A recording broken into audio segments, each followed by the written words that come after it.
Почитувани, СЈО е алатка за притисок врз ВМРО ДПМН по потребите на СДС. Сите случаи и обвиненија кои тие ги покренаа беа политички мотивирани, без основни докази и крајно неаргументирани. Случајот Транспортер е типичен пример за политички инспирирана хајка и креирање случај и таму каде што го нема.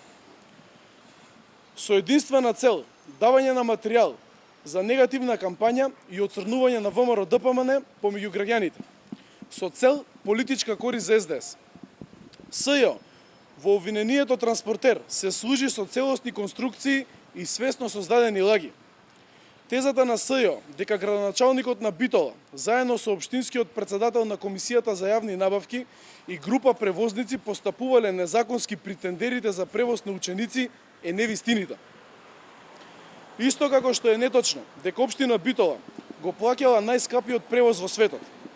СЈО изнесе лажни, сензационалистички наводи дека јавниот превоз во градот Битола е поскап и од тој во Токио, што е груба манипулација со фактите со цел свесно лажење на граѓаните.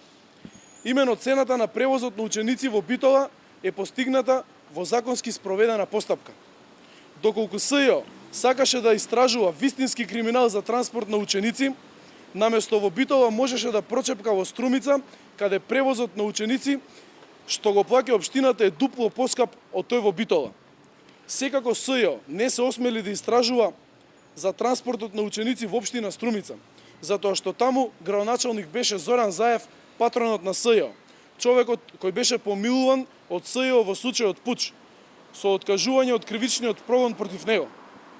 Иако за тоа постоеше веќе отворен предмет од страна на обвинителството и признание од страна на Звонко Костовски.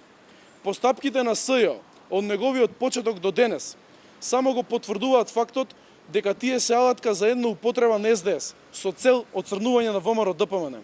Благодарам.